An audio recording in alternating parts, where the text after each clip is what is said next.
Undang-Undang PWP 3K adalah Undang-Undang Nomor 27 Tahun 2007 tentang pengelolaan wilayah pesisir dan pulau-pulau kecil, yang kemudian diubah oleh Undang-Undang Nomor 1 Tahun 2014 tentang mengatur pengelolaan sumber daya alam dan ekosistem pesisir serta pulau-pulau kecil secara terintegrasi untuk kesejahteraan rakyat, mencakup perencanaan, pemanfaatan, pengawasan, dan pengendalian. Dan saya akan menjelaskan tujuan dan ruang lingkup PWP 3K.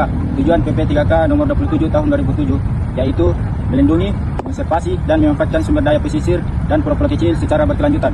Yang kedua itu menciptakan keharmonisan antara pemerintah daerah, dan masyarakat pesisir. Ruang lingkup PWP 3K mencakup daerah pengalihan antara darat dan laut, yaitu daerah darat itu wilayah administrasi kecamatan berbatasan dengan garis pantai. Daerah laut itu 12 mil laut garis pantai.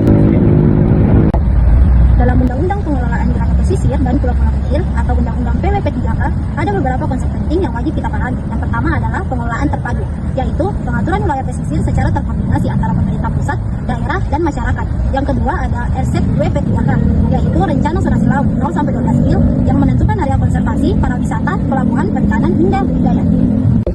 Selain itu, undang-undang ini juga menekankan perlindungan ekosistem seperti mangrove, terumbu karang, dan pulau-pulau kecil yang rentan rusak. Masyarakat pesisir juga punya hak untuk terlibat dalam perencanaan dan pengawasan.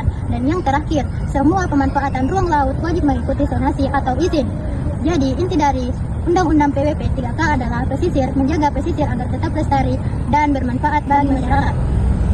Baik, kami berdua akan menjelaskan 3 poin. Poin pertama, zonasi pesisir RZWP 3K. RZWP 3K adalah rencana tata ruang laut dari RT RW, namun khusus untuk wilayah laut dari garis pantai sampai 12 mil laut dan pulau-pulau kecil. Tujuannya adalah membagi-bagi laut ke dalam zona tertentu agar tidak terjadi konflik antar pengguna. Poin yang kedua itu pemanfaatan pulau-pulau kecil.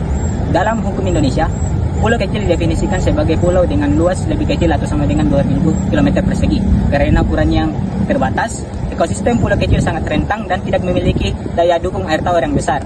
Adapun poin yang ketiga itu perlindungan ekosistem.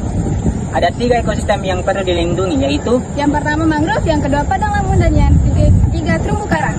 Penetapan zonasi pesisir, yaitu rencana zonasi untuk pemanfaatan ruang pesisir. Contohnya di Kepulauan Spendmonder, Sulawesi Selatan, yang telah ditetapkan zona konservasi, zona perikanan, dan zona pariwisata untuk menjaga ekosistem dan mengurangi ruang konflik. Nah, selain zonasi, undang-undang ini juga mengatur pengelolaan pulau-pulau kecil terluar. Contoh implementasinya ada di Pulau Nagas dan Pulau Lipat, di mana di pulau tersebut pemerintah membangun pos TNI Angkatan Laut, dermaga, dan melakukan konservasi untuk menjaga batas negara serta mendukung masyarakat lokal. Melalui pengaturan zonasi dan pengelolaan pulau tersebut, pemerintah berupaya menjaga keberlanjutan wisata pesisir serta memperkuat kedaulatan negara. Dalam pengelolaan wilayah pesisir dan pulau-pulau kecil, Undang-Undang PWP 3K menghadapi 3 tantangan besar. Pertama, konflik ruang, yaitu ketika berbagai sektor seperti perikanan, pariwisata, industri, dan konservasi pemanfaatan area yang sama menimbulkan tumpang tindih kepentingan. Tantangan kedua adalah kerusakan pesisir seperti abrasi, pencemaran, dan rusaknya ekosistem mangrove, terumbu karang, serta padang lamun akibat aktivitas yang tidak sesuai daya dukung lingkungan. Tantangan yang ketiga yaitu tantangan utama sengketa perizinan akibat izin lama tidak sesuai dengan zonasi baru dan tumpang tindih kewenangan pusat daerah.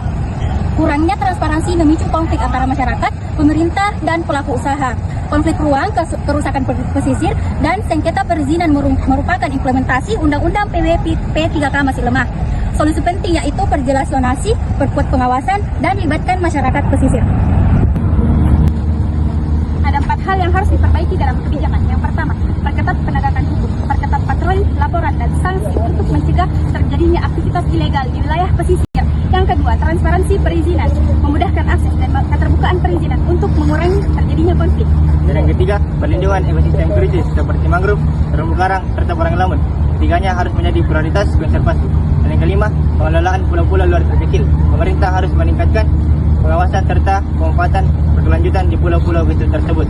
Terima kasih telah menonton video kami. Sampai jumpa teman-teman.